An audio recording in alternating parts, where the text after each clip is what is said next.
Significant portions of the Midwest are still dealing with the devastating flooding of the past few weeks, but some of the areas actually have received far less media attention than others. And joining us now to break this down and the effort to rebuild after the flooding is Harold Frazier, chairman of the Cheyenne River Sioux Tribe. Chairman Frazier, welcome to the Damage Report.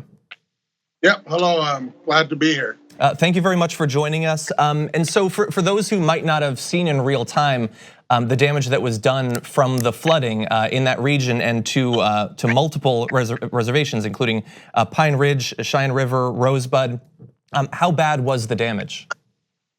Well, you know, one of the things we're still assessing, we have a river on a reservation called the Moreau River, and that has flooded.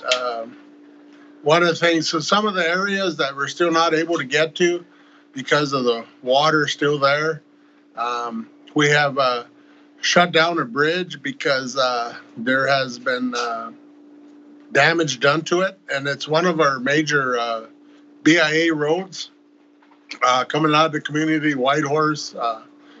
It's impacting one of the most important thing is our school children. They're having to travel an extra about 40 miles, 50 miles wow. one day to go to school. So that bridge is still closed down. Our roads from Whitehorse to Promise, the BIA Route 3, that is currently closed. We have huge washouts. Some part of the road is just half of it's left. And yeah, it's pretty tough to assess right now. Wow, and so important for people to understand that, like, some people might have thought, oh, I saw that news a couple of weeks ago, I guess now things must be better, but that it is still affecting many communities. And I'm curious, as the initial flooding was happening and as the initial response to it began, how much assistance were different communities in this area receiving, either from the state or from the federal government in terms of manpower and money? Was there significant assistance? You know, we really haven't had much assistance, too much. We were able to get a lot of sandbags. However, we had to pay for the sand, the manpower. In addition, I was thankful there's a lot of volunteers that stepped up and helped us, with the sandbagging and so forth. But as far as the federal government, we never really got much assistance. We were able to, through the state, we were able to get a swiftwater rescue team on standby. So that was, all the help that we had received. I'm curious, in terms of the history of flooding like this, does this stand out as one of the worst instances, or is this something that some of these communities have had to deal with in recent decades? We have had some floodings down there in the past, but this has really been the worst. And the reason why is there's a lot of siltation that had built along the river and so forth. There's a lot of damage done to culverts that rerouted to waters. And it's just the biggest problem that along that river is back in the 1960s when the Corps of Engineers built Lake Oahe, or the Oahe Dam. The mouth of the Moreau River, where before it floods in it, there was a bridge they constructed. We call it the Promise Bridge. And it was built real narrow. And so a lot of times ice jams in there, trees, and it backs up the water. And that's where a lot of our problems stem from is this small bridge.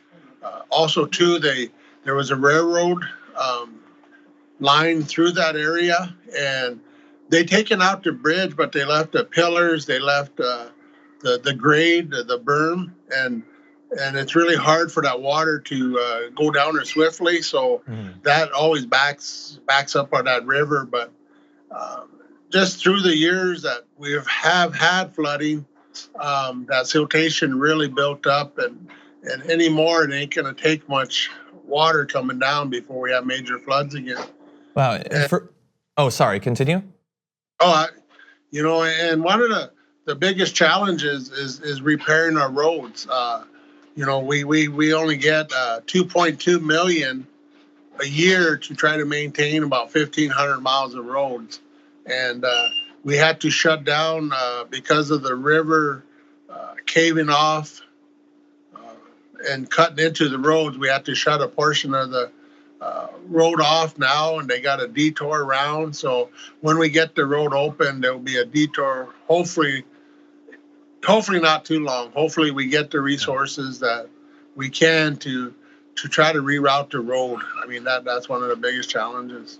And I'm hoping that by people continuing to talk about this and the challenges that remain, that there will be pressure put on these governments, either at the state or the federal level, to make some of the improvements and suggestions that you've pointed out to stop the damage from future flooding being worse than it needs to be. But for those who might be watching this, is there anything that they can do to assist in the recovery and the rebuilding? I think, just keep supporting us. Contact your congressional people, the leaders of the government, to not forget us. Right now, that's one of the things we have. We presently have a bridge. This bridge shut down, and we need a bridge inspector to come inspect it, assure its safety, and as well as 3 other bridges. But because of the flooding in the other area, we are told that there won't be a bridge inspector coming here on Cheyenne River till next week. So that's another big issue, is that it seems like there's just not enough staff detailed. Maybe that's something the federal government needs to do, is detail more bodies up in our areas to try to get our roads repaired or bridges, because like I mentioned, it's really affecting especially our school children. Yeah, and hopefully again that the pressure can help them to reassess their priorities in getting people there as soon as possible.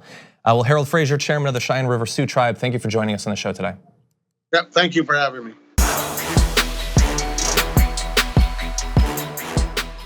Thank you very much for watching this clip from the Damage Report.